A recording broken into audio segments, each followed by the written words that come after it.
Hello दोस्तों, मैं doctor Ramesh Chandra Singh, consultant gynaecologist. आज आपके सामने फिर से एक नई समस्या के लिए पर डिस्कशन करना चाहते हैं। एक बहुत ही कॉमन बीमारी जो मोस्टली नेग्लेक्टेड रह जाता है।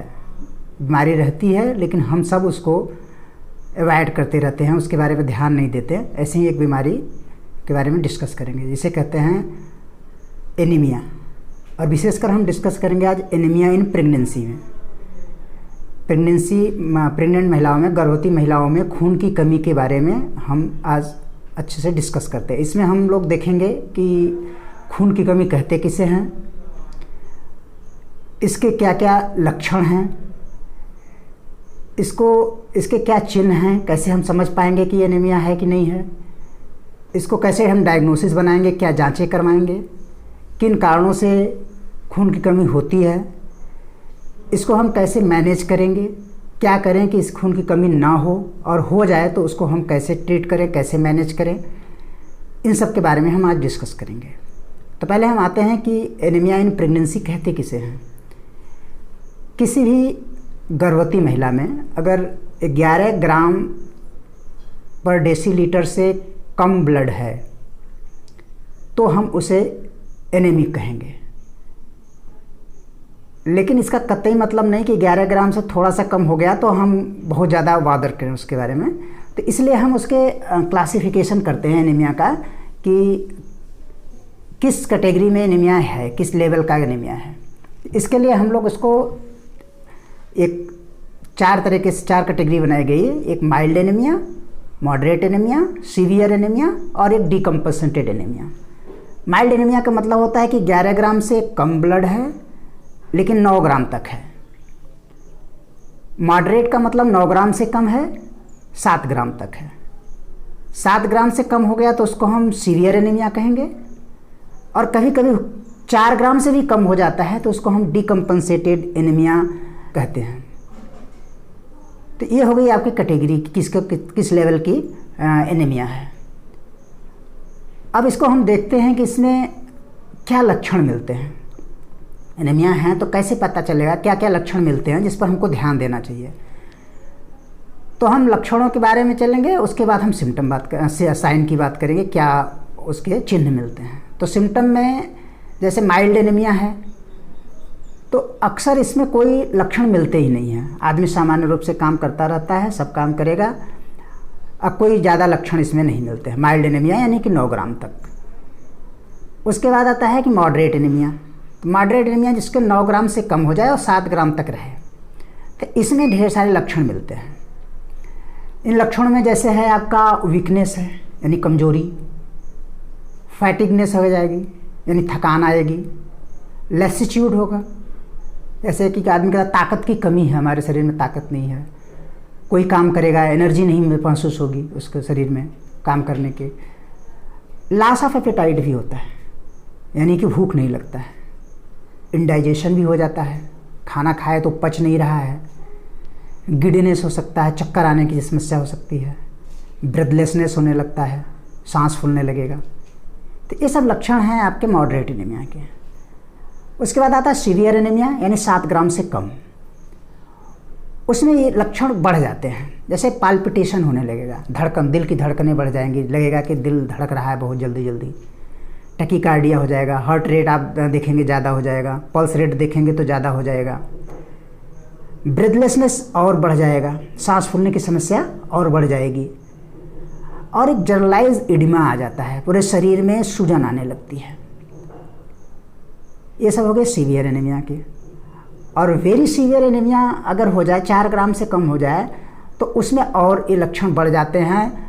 CHF हो जाएगा, आदमी को थोड़ा भी कोई काम कर रहा तो सांस फूलने लगा, बैठ जा रहा है। कभी कभी ऐसे सीवियर एनीमिया में जो 4 ग्राम से कम है वो इसको डेंजरस एनीमिया भी कहते हैं हम लोग, मतलब वो कभी कुछ भी हो सकता है, इवन की डेथ भी हो सकती है। अब हम चलते हैं कि साइन इसके क्या है। तो आपने लक्षण देख लिया, जो मरीज हमारे पास आता है जिसको कंप्लेन करके लेकर आता है। अब साइन मतलब डॉक्टर क्या देखते हैं, आप भी चाहें तो उसको देख सकते हैं, उसके शरीर में ये सब चिन्ह मिल रहे हैं कि नहीं एनीमिया के।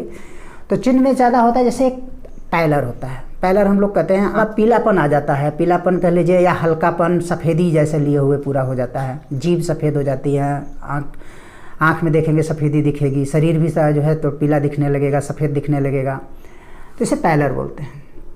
दूसरा होता है, बहुत इंपॉर्टेंट साइन है कि उसके नेल चेंजेज आने लगते हैं। जो नेल्स हैं ये स्पूनिंग होने लगती है, चम्मच के टाइप से ऐसे कर्व हो जाती है। आप देख सकते हैं इसे फिगर में कि वो चम्मच जैसा हो गया है, स्पूनिंग होने लगी है इसकी। फिर एक होता है काइलोसिस।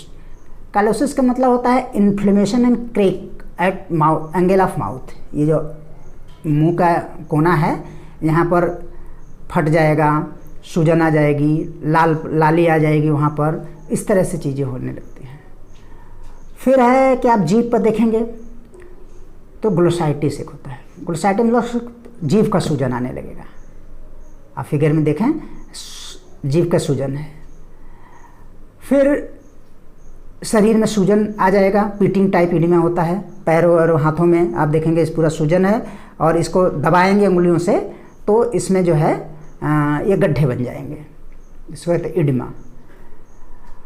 और डॉक्टर देखना चाहें तो स्टेथोस्कोप से उसके हार्ट में देखें तो हार्ट एंड सॉफ्ट मरमर महसूस होगा उसमें। CHF के साइन मिलेंगे। CHF मतलब कोई हार्ट का क्रोनिक हार्ट फेल्योर के। फाइन बेसल क्रेप्ट्स जिसमें आते हैं, सीने के नीचे देखेंगे आलस तो वहाँ पर ब्रेस क्रेप्ट्स मिलते हैं, ये तो उसके चिन्ह हो गए जिस डॉक्टर देख करके डायग्नोस करते हैं। कुछ छोटी छोटी चीज़ें आप लोग भी देख सकते हैं। फिर आता है कि हम इसको डायग्नोसिस कैसे बनाते हैं। डायग्नोसिस बनाना इसलिए ज़रूरी है कि हम ये देखना चाहते हैं कि ये खून की कमी है तो किस तरह की खून की कमी है, किन कारणों से खून की कमी है। तो इसके लिए हम लोग जाँच जैसे CBC करा लिए, general blood picture, peripheral blood smear करा कर देख लिए, total iron binding capacity TIBC करा लेते हैं, स्टूल का एग्जामिनेशन करा लेते हैं, यूरिन का एग्जामिनेशन करा लेते हैं। अब इसमें आता है कि स्टूल और यूरिन की क्या ज़रूरत है, तो स्टूल से हमको देख लेते हैं कोई वर्म्स इन्फेस्टेशन होगा तो उसमें मिल जाएगा रूटीन माइक्रोस्कोपी में। किडनी उडनी में कोई इन्फेक्शन होगा तो वो क्या इंपॉर्टेंस है बाद में आपको बताएंगे भी हम, यूरिन में पता चल जाएगा वो। अब हम देखते हैं कि इसमें किन कारणों से खून की कमी होती है। तो किन कारणों से अगर हमको पता चल जाएगा तो उसका हम मैनेजमेंट भी अच्छा आराम से कर सकते हैं। विशेष करके हमारे समाज में आयरन डिफिशियंसी एनीमिया बहुत है, खून आयरन की कमी से ऐसे। तो उसका कारण मेनली जो प्रेग्नेंट लेडीज़ में क्या होता है कि जो हम डाइट लेते हैं इसमें आयरन लो बायोअवेलेबिलिटी इसकी होती है, मतलब एब्जॉर्प्शन ही उसका अच्छा नहीं होता है, या आयरन बहुत कम मात्रा में होता है। जैसे हम लोग मेज़ खाते हैं, राइस बहुत खाते हैं, व्हीट खाते हैं, तो इसमें जो आयरन होता है वो उसका एब्जॉर्प्शन बहुत अच्छा नहीं होता है। हम ऐसे चीज़ें जिसमें कि एब्जॉर्प्शन अच्छा होता है उसको बहुत कम खाते हैं, जैसे मीट हो गया, फिश हो गया, पोल्ट्री के हो गया, अंडे हो गए, ये सब विटामिन C हो गया, हम लेते नहीं हैं। तो आयरन का एब्जॉर्प्शन अच्छा से नहीं होता है तो फिर खून की कमी हो जाएगी। कुछ प्रेग्नेंट लेडीज़ में देखा गया है कि वो मिट्टी खाने लगते हैं, तो उससे भी खून की कमी हो जाती है।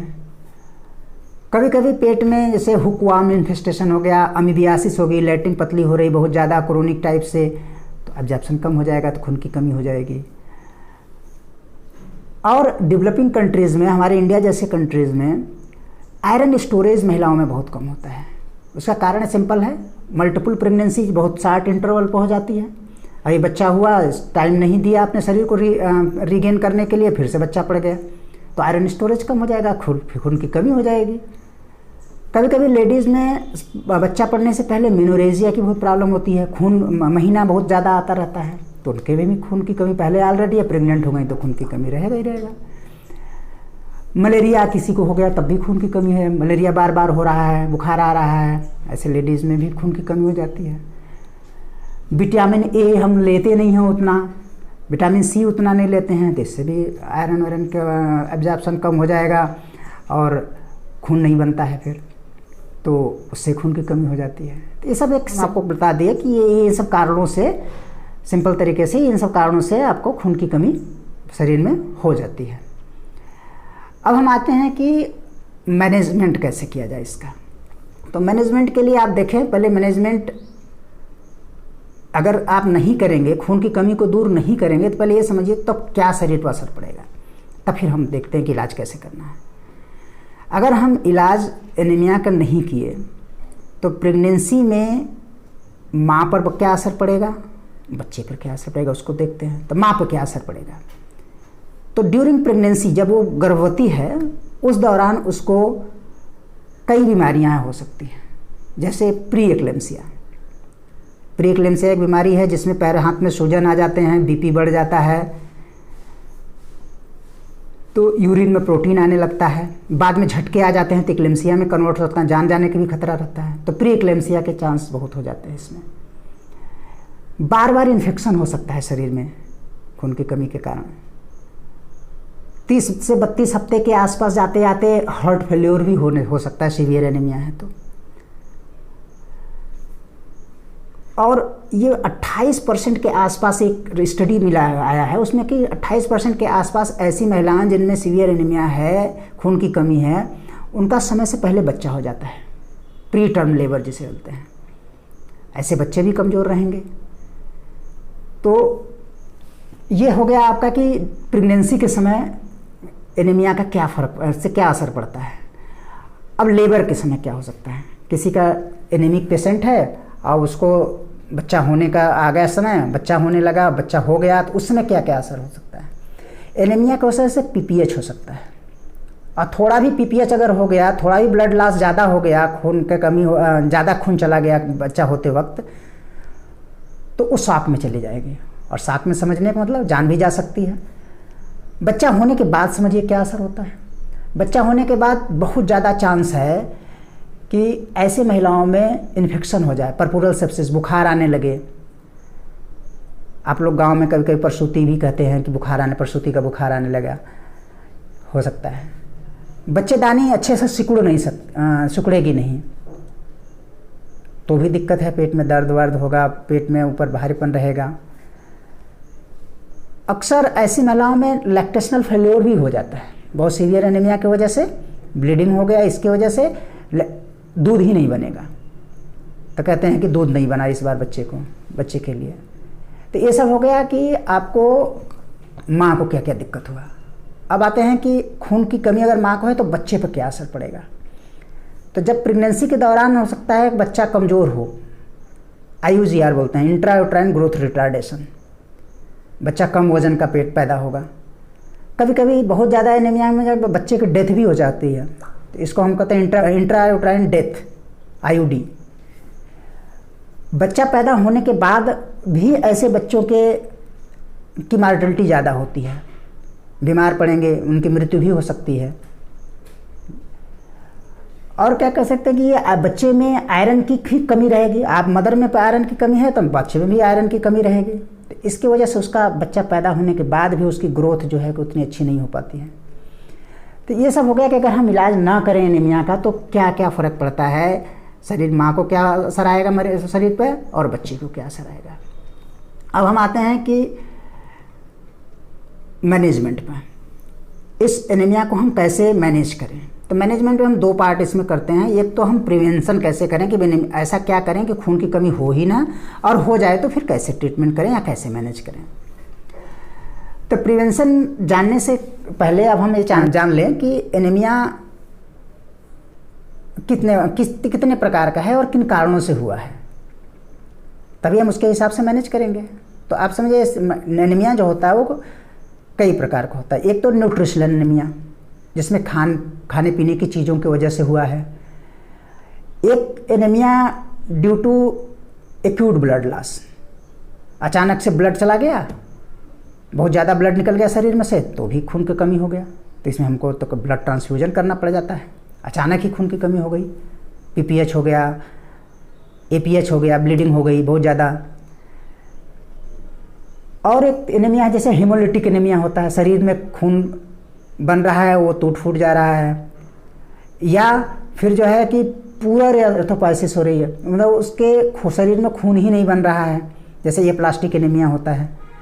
तो हम हेमोलिटिक एनीमिया, पुअर एरिथ्रोपोइसिस, इसके बारे में बाद में डिस्कस करते हैं। पहले हम देखते हैं कि जो मेन की न्यूट्रिशनल एनीमिया, जो खाने पीने की कमी के कारण खून की कमी हुई है। तो इस पर हम ज़्यादा फोकस करेंगे। तो न्यूट्रिशनल एनीमिया के बारे में जाने इससे पहले एक और चीज़ें हम लोग जान लेते हैं कि खून बनने के लिए क्या प्रोसेस है, कैसे खून बनता है, क्या क्या चीज़ों की ज़रूरत पड़ती है, तो आपको समझने में बहुत आसान होगा। जैसे खून का मतलब हीमोग्लोबिन होता है, तो हीमोग्लोबिन, हीम और ग्लोबिन, हीम क्या है जिसमें आयरन होता है, और ग्लोबिन क्या होता है जो एक प्रोटीन होता है। और हीमोग्लोबिन रहता कहाँ है, आरबीसी के अंदर। तो इन तीनों चीज़ों की वजह से हमारा जो है ब्लड है। तो हीमोग्लोबिन में हीम के लिए हमको आयरन चाहिए, ग्लोबिन के लिए प्रोटीन चाहिए, दो चीज़ें हो गई, आयरन और प्रोटीन। और अब आरबीसी है, आरबीसी की भी सिंथेसिस होगा तभी तो उसमें हीमोग्लोबिन रहेगा। तो उसके लिए हमको विटामिन की ज़रूरत होती है। विटामिन में जैसे हो गया फोलिक एसिड हो गया, विटामिन B12 हो गया, विटामिन C हो गया, विटामिन A हो गया।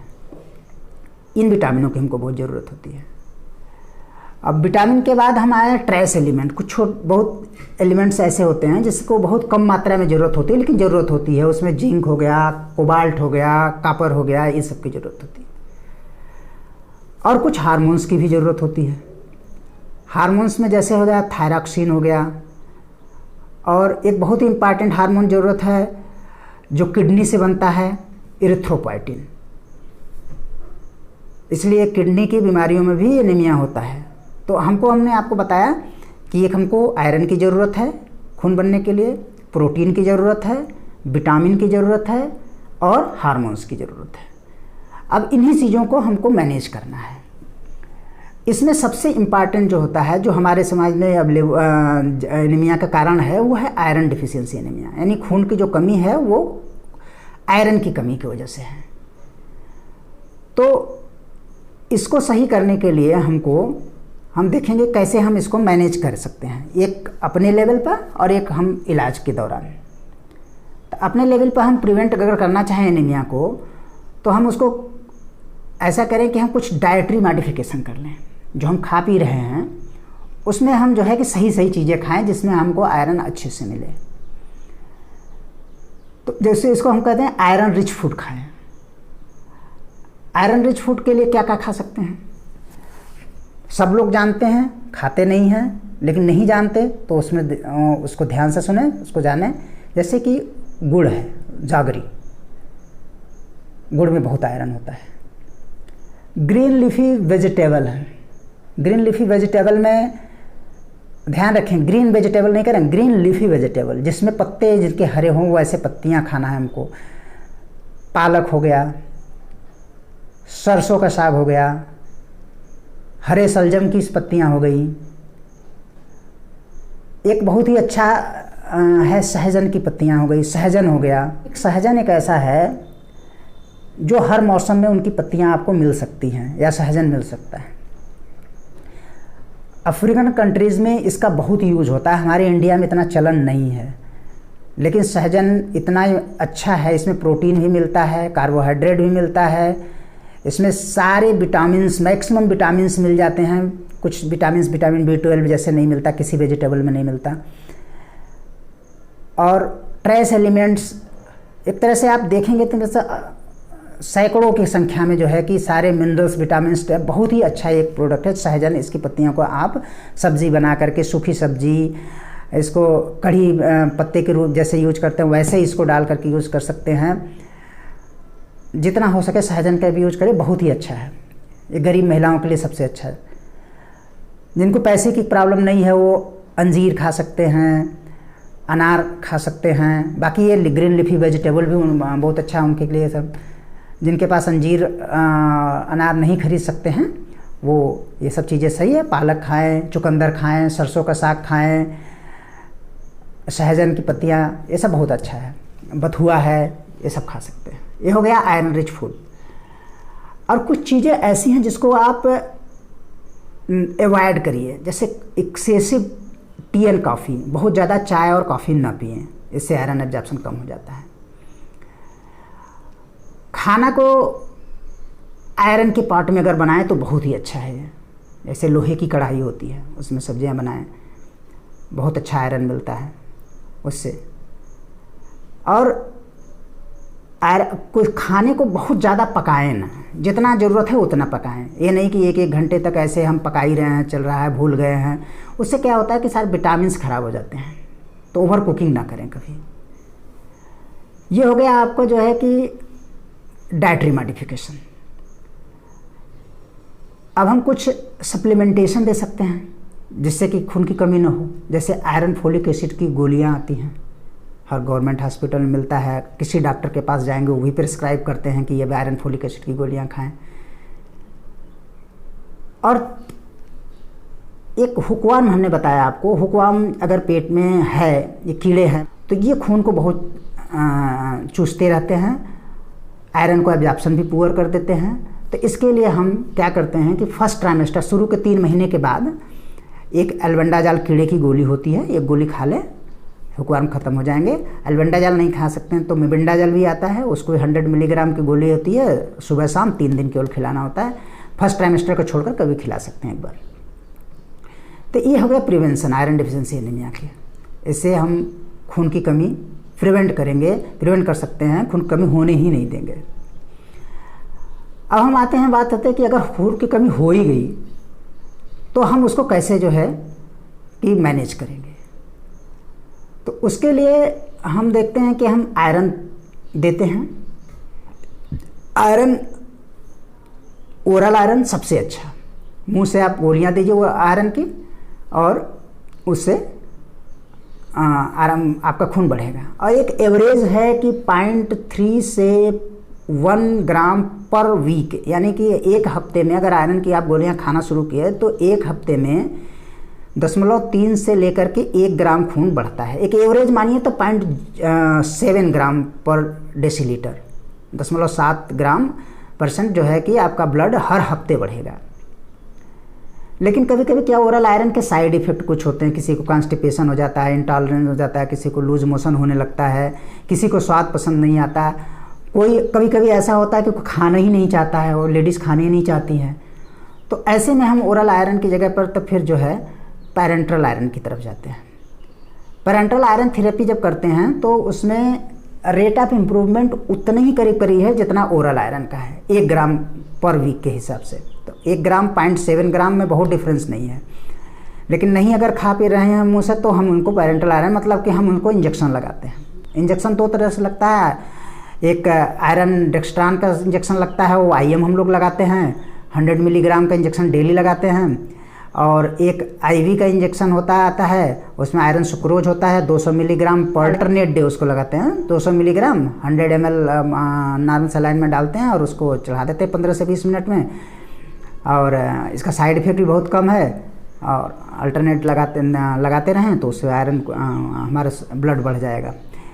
अब इसको डोज कैलकुलेशन करने के लिए आप समझिए कि इसको कितना हमको आयरन अगर हम दे रहे हैं पैरेंट्रल IM या IV तो कितना देंगे इसका डोज। तो उसके लिए एक सिंपल फार्मूला है, कई फार्मूले हैं पर एक सिंपल फार्मूला है कि जितनी हीमोग्लोबिन डिफिसिट है ग्राम में, उसको बॉडी वेट kg में लेकर के मल्टीप्लाई कर देंगे। जो आएगा उसको 2.21 से मल्टीप्लाई कर देते हैं और फिर उसमें 1000 और जोड़ देते हैं। 1000 स्टोरेज के लिए, खून कमी तो पूरा हो गया लेकिन स्टोर भी शरीर में हो जाए, उसको 1000 मिलीग्राम अलग से जोड़ देते हैं। ये फार्मूला आप देखें, हीमोग्लोबिन डिफिसिट इंटू वेट इन kg इंटू 2.21 प्लस 1000, ये मिलीग्राम में आयरन, इतनी आयरन की ज़रूरत है, इसको हम डोज कैलकुलेट करके IM या IV दे देते हैं। अब तीसरा जो है कि ब्लड ट्रांसफ्यूज़न, अगर इनसे भी नहीं आराम रहा तो ब्लड ट्रांसफ्यूज़न करते हैं। तो अब इसको आप सोचेंगे कब हमको आयरन ओरल देना है, कब पैरेंट्रल देना है, कब ब्लड ट्रांसफ्यूज़न करना है। तो एक सिंपल से प्रैक्टिकल मैनेजमेंट के लिए, प्रैक्टिकली अगर हम देखें तो एक प्रोटोकॉल है सीवियर एनीमिया ट्रीटमेंट के लिए, विशेष करके जब बहुत ज़्यादा खून की कमी है। सीवियर एनीमिया आपको जैसे क्लासिफिकेशन मैंने बताया कि 7 ग्राम से नीचे आ गया, तो एक मैनेजमेंट का जो प्रोटोकॉल है उसमें यह है कि पहले आप देखें कि प्रेगनेंसी कितने हफ्ते की है। अगर 30 हफ्ते से कम की प्रेगनेंसी है तो हम ओरल आयरन पर प्रीफर करेंगे। अगर इंटॉलरेंस है या कंप्लायंस अच्छा नहीं है, खा नहीं रही है, नहीं जो है कि उसको पच रहा है, तब हम पेरेंटल IM IV दे देंगे। साथ में फोलिक एसिड की अगर डिफिशियंसी है तो फोलिक एसिड का टैबलेट भी देंगे। अब दूसरा है कि अगर 30 हफ्ते से ज़्यादा की प्रेगनेंसी है लेकिन 36 हफ्ते तक की है, अभी 36 हफ्ते से ज़्यादा नहीं हुई है, तो 30 से 36 हफ्ते के बीच में अगर आयरन डिफिशियंसी एनीमिया है तो हम प्रेफर करते हैं कि उसको इंजेक्शन लगा दिया जाए, IM या IV इंजेक्शन दिया जाए। और फोलिक एसिड के लिए ओरल फोलेट आता है टैबलेट, या IM भी फोलिक एसिड का इंजेक्शन आते हैं, उसको लगा सकते हैं, ओरल भी दे सकते हैं इसमें।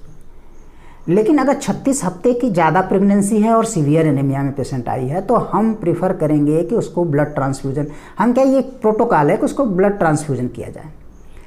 कभी कभी नहीं संभव हो पाता है ब्लड ट्रांसफ्यूजन, तब हमको उसको पेरेंटल आयरन और इरिथ्रोपोएटिन का इंजेक्शन साथ में लगाते हैं। अब इसमें कहेंगे कि कैसे लगेगा इरिथ्रोपोएटिन, तो आप समझें कि आयरन सुक्रोज का इंजेक्शन और इंजेक्शन इरिथ्रोपोएटिन हम उसको लगाएंगे। कैसे लगाएंगे, पहले दिन इरिथ्रोपोएटिन का एक इंजेक्शन लगाएंगे, सबक्यूटेनियस लगाया जाता है, 4000 से 6000 यूनिट कोई इंजेक्शन ले लीजिए, उसको सबक्यूटेनियस लगा दीजिए पहले दिन। दूसरे दिन आयरन सुक्रोज चढ़ा दीजिए, फिर तीसरे दिन इरिथ्रोपोएटिन लगा दीजिए, चौथे दिन फिर आयरन सुक्रोज, पाँचवें दिन फिर इरिथ्रोपोएटिन, छठे दिन, मतलब अल्टरनेट डे, एक दिन जो है कि इरिथ्रोपोएटिन लगाइए सबक्यूटेनियस, अगले दिन उसके ट्रांसफ्यूज करिए, फिर इरिथ्रोपोएटिन लगाइए, फिर ऐसे आप पूरा डोज उसको दे करके ब्लड को बढ़ाया जा सकता है। लेकिन इसका यूज बहुत कम होता है इरिथ्रोपोएटिन, और इधर अगर हमारा ब्लड ट्रांसफ्यूजन से काम चल जा रहा है तो ब्लड ट्रांसफ्यूजन को प्रेफर करें। धन्यवाद, अपना ध्यान रखें। खून की कमी का विशेष करके बहुत ही निगलेक्टेड बीमारी है, ध्यान रखेंगे तो इसका कमी नहीं आएगी। और हम अब अगले वीडियो में किसी और बीमारी पर डिस्कस करेंगे जो कि बहुत ही कॉमन हो।